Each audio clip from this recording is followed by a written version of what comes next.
Kisaragi Station. So one day, a post appeared on this famous Japanese internet forum called 2channel. It started off with a pretty simple line, "This might just be my imagination, but is it okay if I ask something?" The user who wrote it went by the name Hasumi, and her story quickly drew the attention of thousands of readers. She had boarded her usual train after work. There were about 5 other passengers, but honestly, all of them were asleep, which created this unusually quiet atmosphere. After a few minutes, she noticed that the train was passing stations where it normally stopped.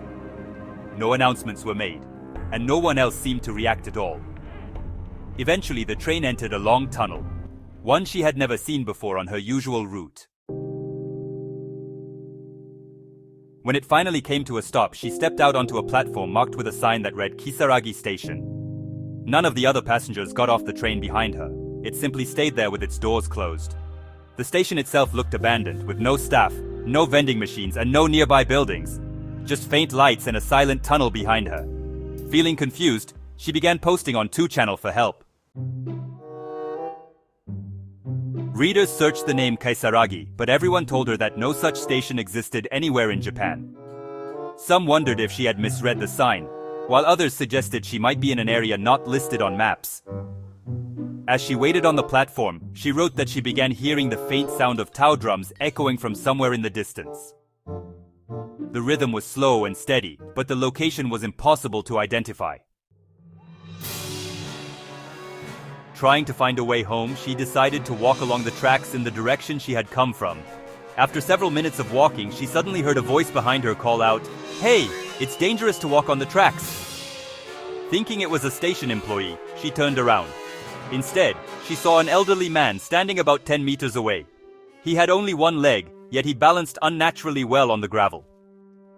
Before she could speak, he disappeared into the darkness as if he had never been there.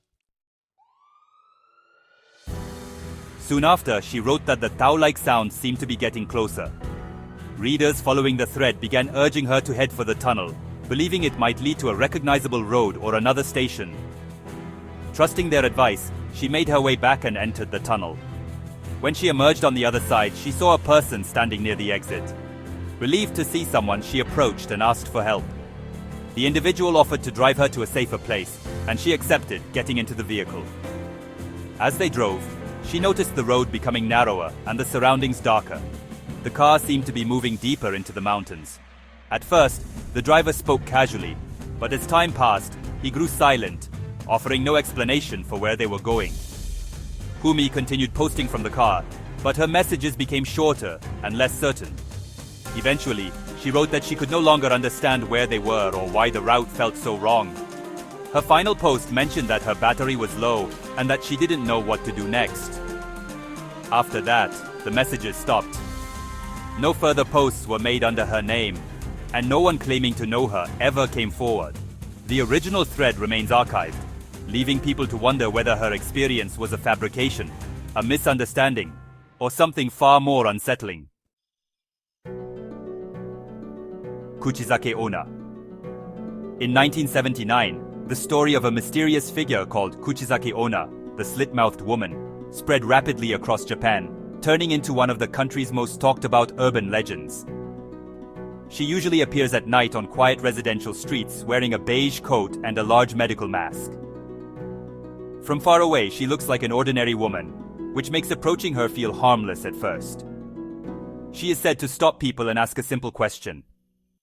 "Am I pretty?" After receiving an answer, she removes her mask to reveal her mouth torn open from ear to ear, exposing a wide and, really unnatural smile. Then she asks again, "Even like this?" It is also said that giving the wrong answer leads to dangerous consequences. If someone confidently answers yes the first time but no after she reveals her torn mouth, she becomes angry and is believed to attack with the scissors she carries.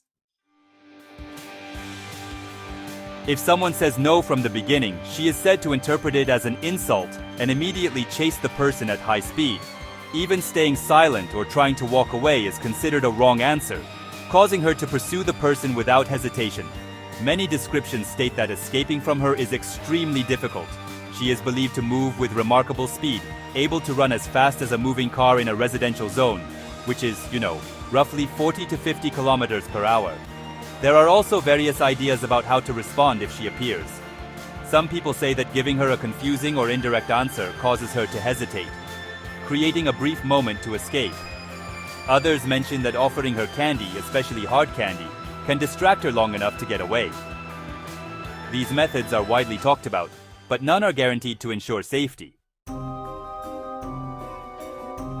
Jinman, a creature said to have the body of a dog and the face of a middle-aged man, became a widely known urban legend in Japan from the late 1980s to the 1990s. This is one of the most famous stories about it. One night, while he was walking home from his part-time job, the street was quiet, and only a few vending machines lit up the narrow road. As he passed a small alley, he noticed a dog digging through a trash can, its body thin and scruffy. Thinking it might be hungry, he took a step toward it and said casually, "Hey, are you okay there?" The dog slowly lifted its head and looked back at him. That was when he froze.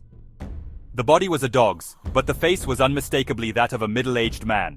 The expression was tired, irritated, and strangely human. Then in a low, rough voice, the dog replied, "Leave me alone." The tone wasn't aggressive, but hearing a dog speak like a worn-out middle-aged man felt completely unreal. The creature held his gaze for just a second before returning to the trash, as if annoyed to be interrupted. The next day, he told his friend what he had seen. They mentioned an old rumor about Jinman Ken, human-faced dogs said to appear late at night in quiet areas. Some people believed they were spirits of those who died in accidents. Others said they were once humans who changed after living difficult and exhausting lives. According to the stories, Jinman Ken usually avoid people and speak only when bothered. But there is a more frightening rumor. Some drivers have reported seeing a Jinman Ken running along highways at more than 100 kilometers an hour. They say it overtakes moving cars, and as it passes, turns its middle-aged human face toward the driver and gives a slow, unsettling smile. A week later, he walked by the same alley again. The trash cans were there, but the strange dog was gone. Even so, he quickened his pace, avoiding the spot where he had seen it. Hachaku-sama. On August 26, 2008, a post appeared in a horror thread on the Japanese internet forum 2channel. The story was written as a personal account, and what followed quickly drew the attention of many readers. He was a teenage boy spending his summer break at his grandfather's house in a quiet rural town. The area was peaceful, surrounded by old farmland, long dirt paths, and scattered traditional homes. It was the kind of place where strange local stories were treated almost like everyday knowledge. One afternoon, he heard a faint tapping sound while resting outside. It was soft at first, just a distant poe coming from beyond the fields. He assumed it was some farm equipment or an echo from far away. But later that evening, the sound grew clearer. When he stepped out to check, he noticed a figure standing behind an old fence in the distance. Even from far away, he could tell something was off. The figure was unnaturally tall, around 8 ref, and seemed oddly thin and disproportionate. It wore a wide-brimmed hat, and long black hair hung down from beneath it. The moment he saw it, a strange chill went down his spine.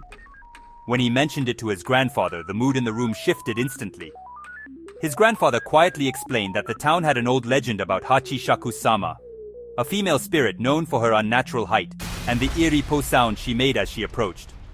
According to local belief, once she targeted someone, especially a young man, she would follow them until she eventually took their life. The family reacted quickly.